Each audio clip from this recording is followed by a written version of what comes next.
E não se esqueça de se inscrever aqui no canal dos sócios. E também curtir esse vídeo para não precisar te xingar. E tanto uma eventual crise bancária importante nos Estados Unidos, quanto o preço do Bitcoin tem um componente de profecia autorrealizável, né? Tipo, quanto mais pessoas tirarem dinheiro do banco, mais em risco eles estão. Quanto mais pessoas olharem o Bitcoin, mais ele vai subir. Então, a campanha do Balaji ajuda também, né? Uma vez eu tinha visto uma tese, e eu não vou lembrar agora o nome do camarada, mas a chamada, né, era: o Bitcoin vai causar uma hiperinflação.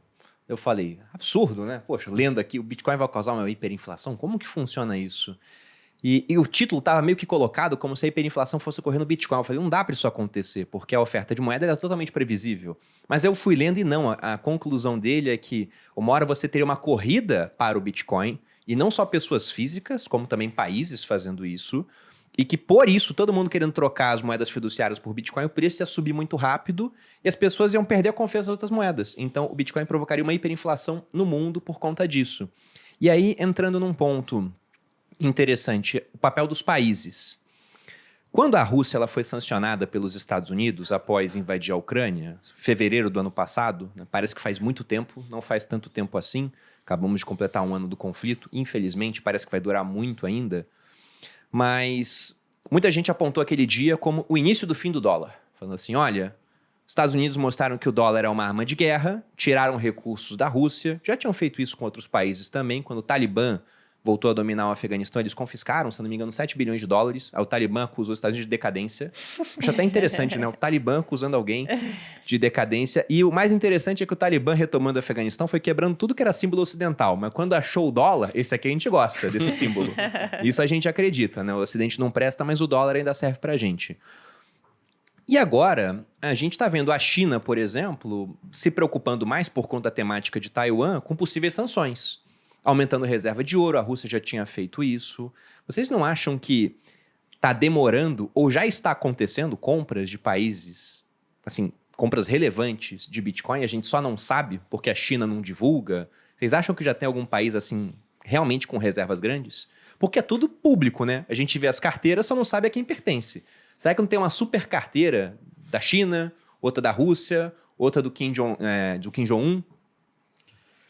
Hashtag It's Happening, será? Cara, eu acho que a gente ainda não está no momento da trajetória de adoção desse negócio todo em que nações e estados se sentem confortáveis em ter uma parte do que elas têm em cripto. A gente teve 2, 3 países corajosos agora nos últimos anos que adotaram políticas que têm a ver com Bitcoin, mas eu acho que a gente ainda está numa fase anterior de empresas se sentirem confortáveis em ter um pouquinho de cripto no balanço ou no caixa, que nem, sei lá, a Tesla fez, acho que o Twitter fez também. E, enfim, mas vamos chegar nesse momento, a gente vai chegar lá. Talvez a gente chegue mais rápido do que eu imagino, porque aconteça algum evento de hiperinflação desses, ou talvez não, mas o próprio Rei Dalio, que o Marcelo citou aqui mais cedo, e é um cara que eu sei que ele gosta e manja bastante sobre, ele também já falou isso, que a gente está num momento de evidente decadência do dólar e ou a gente vai ter uma nova ordem chinesa ou a gente... Isso agora são os pensadores mais da internet. Ou a gente vai ter um terceiro caminho mais neutro, uma moeda digital que vai ser a nova moeda reserva de valor. Então, o dólar já está numa situação de colocando o pezinho na cova, pelo menos na visão desses caras que enxergam décadas à frente. Então... em algum momento vai acontecer. Eu concordo muito com o que você disse, cara. A gente não chegou lá ainda, tá? Assim, é o que a gente falou, eu acho que não é El Salvador, não é o que a gente viu até aqui que sugere que países estão entrando em cripto, até porque eu acho que dificilmente um país, bom, se bem que, enfim, os governos ocultos do mundo podem... os caras devem ter umas carteiras. Bulgária, exatamente. Coreia. Mas razoavelmente seria esperar que um país, se ele está fazendo o movimento dele, ele teria que fazer o disclosure para o público, né? E a gente não viu isso até aqui.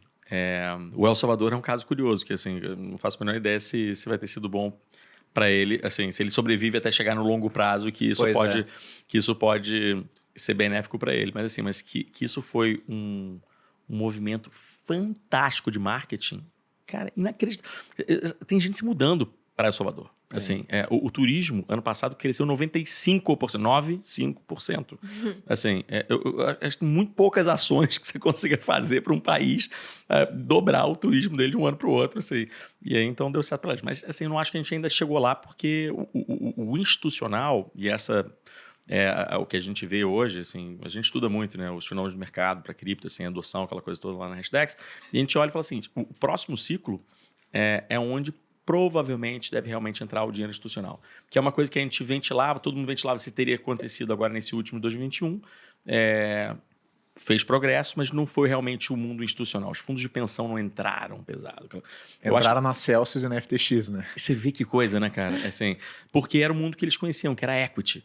Aquela coisa, assim, aquela frase que a pessoa fala, não, deixa eu comprar o cara que está vendendo pá em vez de comprar ouro. Pode ser, é uma estratégia, assim, mas não necessariamente torna o ouro ruim. A corrida de ouro para o cara que não faz a menor ideia do que está fazendo, essa realmente é ruim.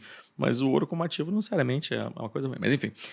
Então, assim, esse movimento deve preceder qualquer coisa que aconteça, eu acho que me parece, antes, no âmbito de nações e corporações. Eu acho que os grandes investidores institucionais entram antes, na sequência você começa a ver, eu acho que tesouros de empresas, um pouco como você falou que o Tesla fez lá atrás, depois saiu, enfim.